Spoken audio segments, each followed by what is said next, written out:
Police వాళ్ళ మీద బండబూతులు తిట్టడం అందరూ టీవీలో వచ్చింది. లీడర్స్ అనే వాళ్ళు ఇట్లాంటి మాటలు మాట్లాడొచ్చా? మళ్ళీ అక్కడ ఏపీ భవన్లో ఆయన ముసలైన క్లర్క్ ఆయనను పట్టుకొని హరీష్ రావు డైరెక్ట్గా కొట్టడం టీవీలో చూసినాం, న్యూస్ వచ్చింది. Harish Rao mercilessly slapping the officer on special duty.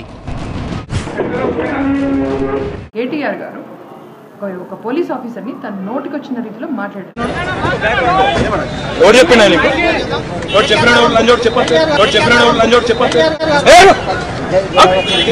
బూతులు తిట్టుకుంటా ఇది తెలంగాణ భాష అని చెప్పడము ఎంత అన్యాయం. తెలంగాణలో ఇజ్జత్ తీస్తున్నారు మీరు. ఇట్లా మళ్ళీ జేపీ గారు ఒక సాటి ఎమ్మెల్యేని పార్లమెంట్లో దాడి చేసి కొడతారు. మళ్ళీ బయటకు వచ్చి ఆంధ్రలో పుట్టిన వాళ్ళు అందరు రాక్షసులే అని ఇట్లా మాట్లాడతారు.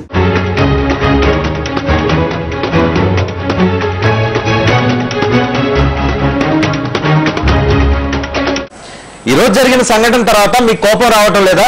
ఆవేశం కలగటం లేదా? లేదు, ఆవేదన కలుగుతున్నది. కోపంతో ఆవేశంతో మన బిడ్డల మీద మనం ఆవేశపడతామా? మన అన్నదమ్ముల మీద మనం ఆవేశపడతామా? ఇది అన్నదమ్ముల మధ్య అనవసరమైన అగాధాన్ని మనం సృష్టించుకున్నాం. ఈ టీఆర్ఎస్ వాళ్ళు గుండగాళ్ళు, నా పర్సనల్ ఎక్స్పీరియన్స్ చెప్తున్నా, వాళ్ళు హైదరాబాద్లో వసూళ్లకు పాల్పడుతున్నారు. ఆ మాటలు కనుక బంద్ చేయకపోతే హైదరాబాద్లో తిరిగే పరిస్థితి ఉండదని చెప్పి కూడా ఆ సదరు మేధావి నాయకునికి హెచ్చరిక జారీ చేస్తా ఉన్నాం.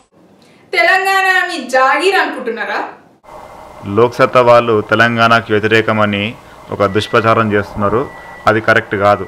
లోక్సత్తా వాళ్ళు ఏమంటున్నారంటే 2 రాష్ట్రాలు కాదు కదా 3 రాష్ట్రాలు నష్టం లేదు అంటున్నారు. దాన్ని బట్టి అర్థం ఏంటి? లోక్సత్తా వాళ్ళు తెలంగాణకు అనుకూలమనే కదా. జేపీ గారు ఏమన్నారు? తెలంగాణ మీద చర్చ జరగాలి అని కోరుకుంటున్నారు. 2 చేద్దామా 3 చేసుకుందామా ఆలోచించి నిజాయితీగా నిర్ణయం చేసుకుందాం. ఈ శాసనసభ దాన్ని పరిగణలోకి తీసుకోవాలి, నిజాయితీగా దీన్ని చర్చలో పెట్టాలి.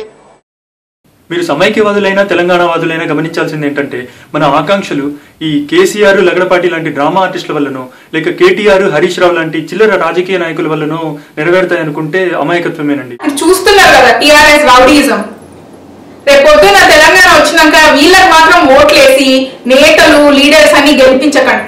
ప్రజలను పరిపాలించడానికి కావాల్సిన కనీస నాయకత్వ లక్షణాలు ఉన్నాయండి వాళ్ళకి. ఉద్యోగులపై దాడి, సాక్షాత్తు పోలీసుల్ని అమనాభూతులు తిట్టారు. జేపీ గారిపై అసెంబ్లీలోనే దాడి చేశారు. రోడ్డెక్కి జై తెలంగాణ అనడం తప్ప తెలంగాణ రాష్ట్ర సమితి వాళ్ళు తెలంగాణకు చేసిందే ఉంది? తెలంగాణకి ఏం చేస్తారు? ఈ దొరల పెత్తనమైన నడిచేది. ఇంకా అంతా బంద్ చేయాలి. టీఆర్ఎస్ వాళ్ళు అన్ని బంద్ చేయాలి. ప్రజలు కూడా ఇది నిజం తెలుసుకోవాలి.